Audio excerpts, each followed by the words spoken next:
Most individuals watching this already understand they ought to be saving more. That is not what this video covers.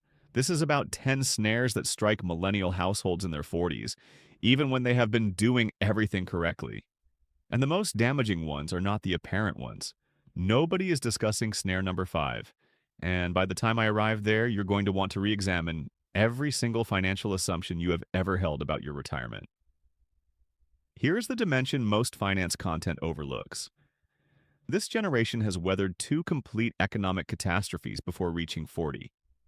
The eldest millennials entered the workforce around 2003, only to encounter the Great Recession just a few years afterward.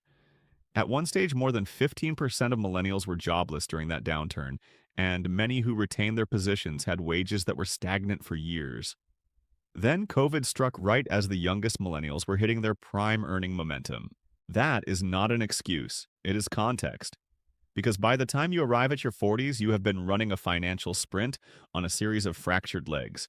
And now the race becomes harder, not easier. While the crowd keeps cheering and informing you, your peak earning years are here. By the way, I constructed a free early retirement calculator because most online versions are mathematically flawed. It employs BlackRock and Vanguard logic to reveal the vulnerable points in your plan. And I only request your email to deliver the report, so I do not retain any of your financial data. Link in the description. So here's the central image I want you to retain in your mind for this entire video. A treadmill, not a gentle gym treadmill. An industrial one on a 10% gradient that keeps accelerating without notice. Your income is climbing, good. You purchased the house, good. Your career is advancing, great. But the treadmill got swifter. The cost of one parent's care increased. Your children's tuition increased. Your insurance premiums increased. Your property taxes increased. Every snare in this list is another anonymous hand pressing the speed button. And the cruelest aspect of the treadmill metaphor is that from the outside you appear fine. You are still moving. You are just not progressing anywhere. In a few minutes, I am going to demonstrate what the sandwich generation actually costs a 40-year-old in real dollars. And the figure is going to be greater than most people spend on their children's college tuition. But first, let me begin somewhere most financial content never begins. Not with a savings shortfall, but with a mechanism quietly consuming your savings from inside your plan. Right now, here is snare number 1. And it is not about what you contribute. It is about what gets extracted from you automatically, invisibly, every single year you remain invested. The U.S. Department of Labor stated it plainly. A 1% difference in fees will diminish your retirement account balance by 28% at retirement. Not 1% less, 28% less. Consider what that signifies in your actual dollars. According to a Q4 2025 report from Fidelity, the average millennial 401k balance is $83,700. If you are 40 years old with $83,700 in a plan, charging 1.5% in combined fund expense ratios, which is completely typical and often invisible, versus a plan with 0.5%, which is attainable with index funds, you will retire with roughly $180,000 less. That is not a rounding error.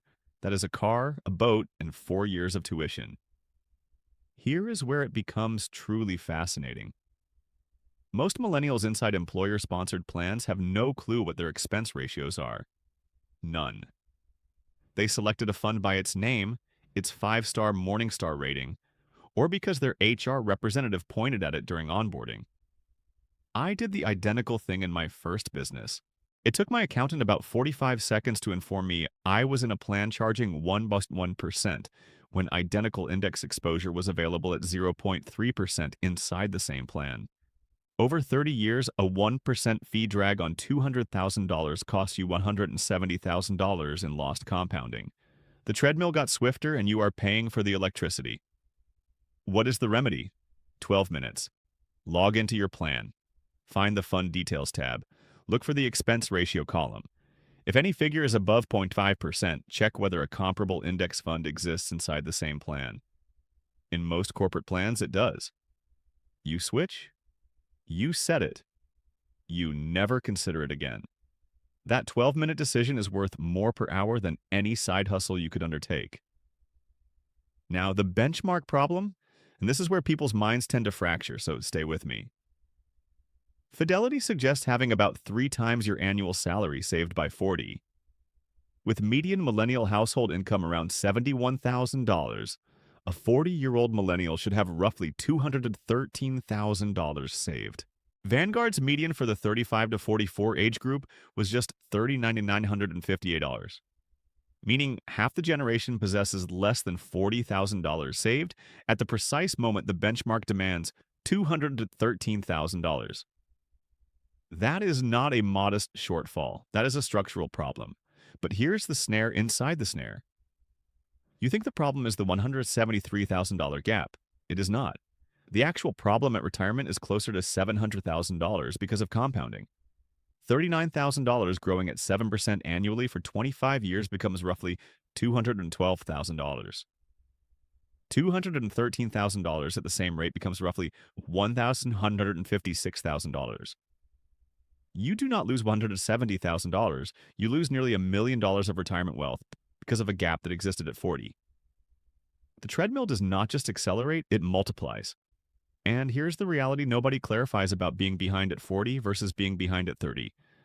At 30, one extra decade of compounding can close almost any gap. At 40, you are in the final 25-year sprint. Every year of delay now compounds against you. It is asymmetric and it is unforgiving. Goldman Sachs' 2025 retirement survey found that 59% of millennials experienced at least one major life disruption in the prior 2 years. A home purchase, a divorce, a marriage, or college costs that disrupted their retirement savings.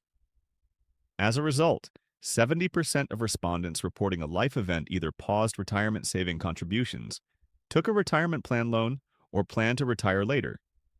That is the snare. Not one catastrophic decision, a perfectly rational human sequence of decisions that adds up arithmetically to a catastrophe. Now here's the behavioral reversal. You think the problem is that you are not saving enough. The actual problem is that your expenses are structurally engineered to grow faster than your income. And no amount of individual discipline can outpace a design flaw in the system you are living inside. Which brings us to snare number 2, the lifestyle velocity squeeze.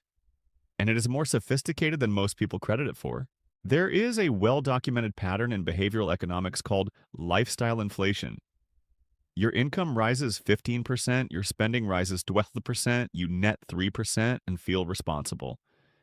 In isolation, you are. The problem is that in your 40s, you encounter multiple simultaneous inflection points in cost. And they do not feel like inflection points, they feel like ordinary life.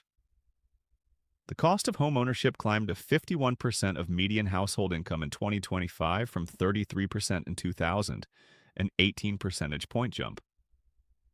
Over the same period, the cost of private college rose 20 percentage points to 85% from 65% of median household income. These are not lifestyle choices. They are structural increases in the price of a standard middle-class life. The CPI has risen 26% in the past 6 years. The treadmill got swifter while you were standing still. And here's the detail nobody discusses. Your 40s are when you make your most expensive non-financial decisions. You renovate the kitchen, $15,000 to $60,000 in cash or equity. You upgrade the car because the 15-year-old Camry finally became embarrassing. You start funding the college savings account because your child is 12 and the clock is suddenly audible. Every single one of these is completely rational in isolation.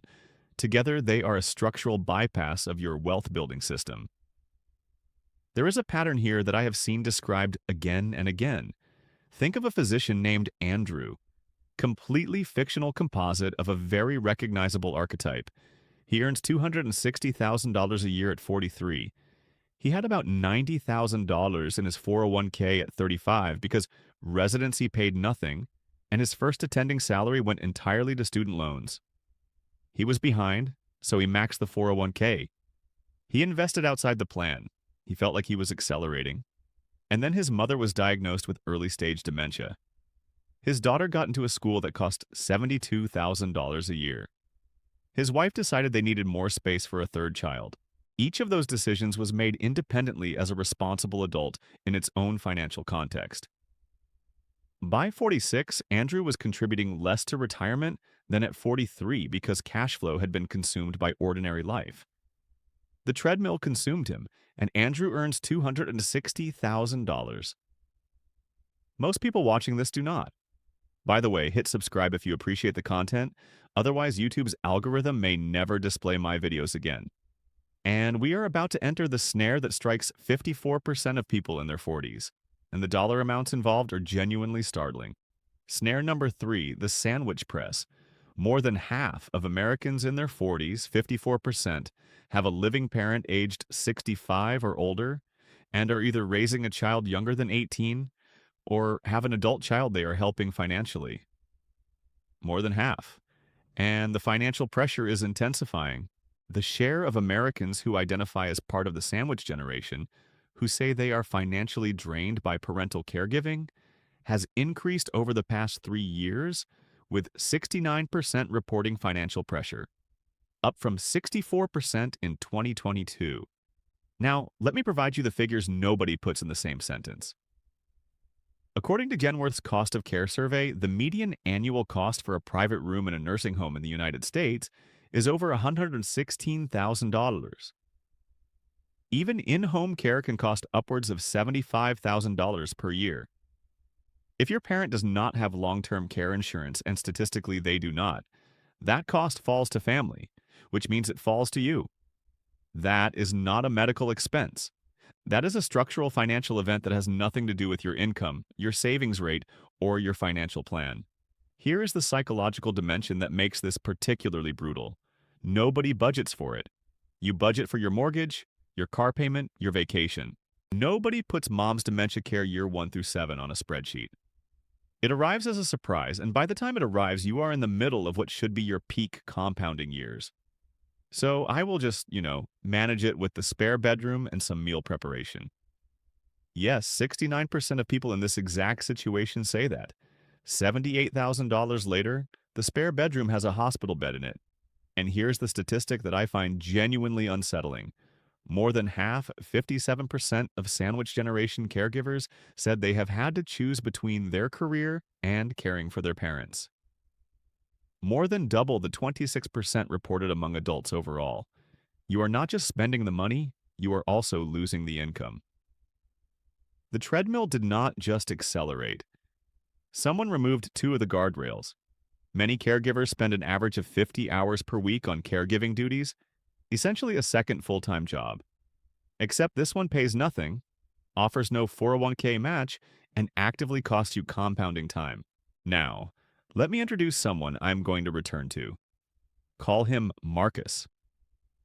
44 years old, software engineering manager in the Pacific Northwest. Makes solid money, $142,000 a year, has a house with decent equity. His 401k is better than average, but his mother moved in 2 years ago after hip surgery that was described as temporary. It is not temporary. We will return to Marcus. This is where it becomes truly interesting. Snare number 4, and this one requires me to alter your mental model about something that appears harmless. You think the problem with borrowing from your 401k is the interest rate. The actual problem is everything that occurs around the interest rate. Loan use from retirement accounts rose for the 3rd consecutive year in 2025. 26% of workers reduced their individual contributions that same year. Here's why that combination is a death spiral. You take a loan from your 401k, let us say $40,000 for a home renovation or a medical event. You tell yourself you will pay it back, and the interest you pay goes back to yourself. So it is basically free. That is the version the plan administrator implies. Here is the version they omit. While your $40,000 is outside the market as a loan, it is not compounding. That $40,000 at 7% over 10 years would have become $78,700, and you do not receive that. The interest you pay back to yourself is earned with after-tax dollars, and then when you withdraw the money in retirement, it gets taxed again as ordinary income. You have effectively paid double tax on the repaid interest. And if you leave your employer before the loan is fully repaid, which happens to a significant share of plan participants within 5 years, the entire outstanding balance becomes a taxable distribution. If you are under 59 and a half, you owe ordinary income tax plus a 10% early withdrawal penalty on the full outstanding balance, meaning the $40,000 loan could trigger a $12,000 to $15,000 tax bill in the year you least anticipate it. Most people who take 401k loans are not irresponsible. They are the people financially disciplined enough to have a balance large enough to borrow against. They are not broke. They are caught in the gap between income and the structural cost acceleration of midlife. And the 401k loan becomes the escape valve. Convenient, quick, no credit check, no hard inquiry. The snare looks like a solution. Now, I need you to stop thinking about individual snares and start thinking about a system, because snare number 5 is not a personal finance snare. It is a policy snare. And it lands on you whether you have made every correct individual decision or not. But here is what nobody is revealing to you about it. Stay with me, because this next segment changes the math on everything else I have said. Social Security's actuaries estimate the Old Age and Survivors Insurance Trust Fund will be depleted by Q1 2033, about 7 years from now. When the trust fund is depleted, automatic benefit cuts of 17 to 23% kick in unless Congress acts. Not could kick in. The statute requires it. Social Security will exist. The program collects payroll taxes indefinitely, but the check is almost certainly smaller than what the current projection shows. Now, here is why this matters specifically for millennials in their 40s. If you were born in 1985, you become eligible for full Social Security at approximately age 67 in 2052, 19 years after the projected trust fund depletion. You are constructing a retirement plan around a benefit that the actuaries themselves project will be reduced. And the default calculator on most banking websites uses the full projected benefit. Vanguard's 2025 data projects that only 42% of millennials will maintain their current standard of living in retirement. 42%. Meaning, if you are watching this with two friends who have similar incomes and savings, one of you statistically does not maintain your lifestyle, and nobody informed you at the start of the race. The practical implication: your personal savings need to replace not 40% of pre-retirement income, the historical Social Security assumption, but 60 to 70%. Americans think the magic number for a comfortable retirement is $1.46 million, according to Northwestern Mutual's 2026 Planning in Progress study. With a reduced Social Security benefit, that number almost certainly needs to increase higher. But the number most millennial retirement plans are using is calibrated for full benefits. The treadmill got swifter and the finish line just shifted. Here is the sardonic part. The prescription for this is not thrilling. It is not a trending stock. It is contributing more earlier to tax-advantaged accounts. Boring, repeatable, passive. The people in the strongest position right now are not the ones who discovered the right crypto trade or the right sector wager. They are the ones who established an automatic contribution in 2015 and never touched it. Let me return to Marcus for a second. Marcus knows about the Social Security situation vaguely. He has thought about it the way you think about your car needing a new timing belt eventually. You know it is coming. You are just not addressing it today. Meanwhile, his mom is in the guest room. His 401k has an outstanding loan from when the furnace and the roof both failed in the same month. His daughter is a junior in high school, and there is a very real conversation happening about university. Marcus has not opened his retirement account projections in 11 months. The math is stacking in a direction he has not examined directly. We will resolve his situation at the conclusion. Now let us discuss snare number 6, and this one is specifically a 40s snare. It does not manifest in your 30s with nearly the same intensity. The college versus retirement prisoners dilemma. According to a 2025 Advisor Authority study, 58% of millennials reported feeling like they had to choose between home ownership and retirement. The same psychological tension applied to your child's college is even more visceral because it involves a person you love, not a structure. No parent is going to tell their 18-year-old to take out loans so you can max your Roth IRA. No one does that. And no financial article ever honestly recognizes that the rational calculation and the human calculation are completely different things. Here's what the math says dispassionately. You can borrow money for college. There is no such thing as a retirement loan. A parent who diverts $300 a month from their 401k into a 529 plan at age 42 does not lose $300 a month. At 7% over 23 years, they lose roughly $2,200 per month in potential retirement income using a 4% withdrawal rate. That is the arithmetic version of the trade-off. The human version is that you want your child to graduate without $150,000 in debt, which is one of the most comprehensible parental instincts on earth. I am not telling you not to fund the 529. I am telling you that when you are choosing, the trade-off is not $300 a month. It is a structural blow to your retirement that compounds silently for 2 decades. Private college tuition went from 65% to 85% of median household income over the past 25 years. If you had your child at 35 and they start college at 18, you are 53 years old when the first tuition check clears, right in the middle of the final sprint, where every 401k dollar should be accelerating, not decelerating, because your window to retirement is now inside 12 years. Snare number 7, the home equity illusion. There is a narrative that cycles through millennial financial discussions like folklore. Real estate always appreciates, so the equity in my house is essentially my retirement plan. I understand the reasoning. Housing prices have been extraordinary in the past 15 years. But there are 3 structural problems with this thinking that become acutely visible specifically in your 40s. 1. Your house is not liquid. It is not accessible without selling where you also have to reside or borrowing against it, which converts equity back into debt. 2. The cost of maintaining a home accelerates dramatically in your 40s. The roof that was 10 years old when you purchased it is now 25 years old. The HVAC is failing. The water heater is expiring. The original windows are leaking heat. Homeowners in midlife spend on average 1 to 2% of their home's value annually on maintenance.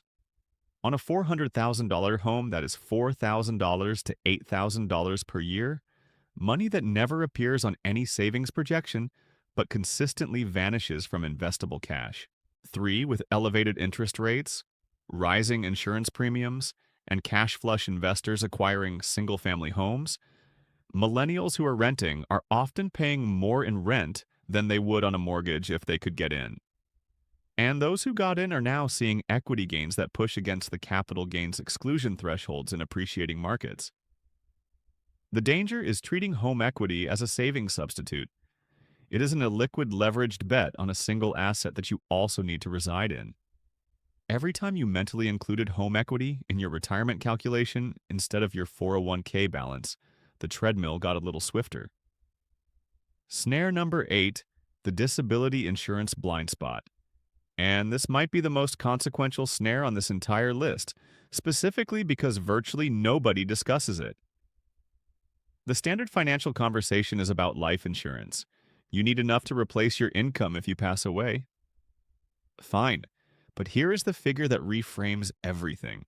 According to actuarial data from LIMRA and the Social Security Administration, the probability of experiencing a disability lasting longer than 90 days before age 65 is roughly 1 in 4, or 25%. The probability of dying before 65 is considerably lower, which means the product everyone purchases, life insurance, covers the less probable scenario. And the product almost nobody purchases, long-term disability insurance, covers the far more probable one. If you are a 40-year-old earning $90,000 a year and you become disabled for 5 years, the income loss alone is $450,000. Plus, you have stopped contributing to retirement for 5 years, which at 7% compounding costs another $150,000 to $200,000 in projected retirement wealth. That is $600,000 of financial damage from a single health event. Most employer short-term disability covers 60 to 70% of income for 90 to 180 days. After that, on most plans, you are on your own. Historical data from Vanguard illustrates that the non-housing debt burden for millennials at ages 35 to 38 was approximately double that carried by baby boomers at the same life stage. If you are carrying that debt load and lose 60% of income for a year, you do not pause. You go backward in ways that take 5 years to recover from, if ever. An individual long-term disability policy covering 60% of gross income to age 65 costs roughly 2 to 4% of gross salary in annual premiums, depending on your occupation and health history. For someone earning $90,000, that is $1,800 to $3,600 per year. For business owners, premiums can be structured as a deductible business expense. For employees, premiums are not deductible, but benefits when you receive them are tax-free. An important distinction when comparing policy options. Nobody purchases it because it is boring. It does not feel urgent. And the scenario you are insuring against, being unable to work for years, does not fit how you think about your own future until it does. Snare number 9, the peak earnings phantom. Here is a belief that is simultaneously true and hazardous. Millennials in their 40s are entering peak earnings years. Millennials born 1981 to 1996 are now in their peak earning years. And median earnings for 45 to 54-year-olds are the highest of any age bracket in Bureau of Labor Statistics data. Also true. And here's the hazardous part. Peak earnings alone will not rescue a 15-year savings deficit in a 10-year sprint. The math does not function. Let me demonstrate. You have $83,700 saved at 40, the actual Fidelity average. You need $1.46 million by 65. That is 25 years. At 7% annual return, your existing balance grows to roughly $454,000 without additional contributions. You need to close a gap of just over $1 million through contributions alone. To accomplish that at 7% over 25 years, you need to contribute approximately $14,900 per year consistently without interruption for a quarter century. That is achievable at higher incomes, but it requires zero interruptions. No 401k loan, no contribution pause, no year where a major life event redirects cash flow. 70% of respondents who experienced even one major life event either paused contributions, took a retirement plan loan, or plan to retire later. You will almost certainly experience at least one major life event in the next 25 years. So the model fractures. Peak earnings will save me is not a financial plan. It is an optimistic assumption wearing a suit. And then there's the tax bracket snare that sits underneath peak earnings like a landmine. You earn more in your 40s, which is also when the mortgage interest deduction contracts, because you have paid off enough principal that the interest component is smaller. The child tax credit phases out as children age out of eligibility.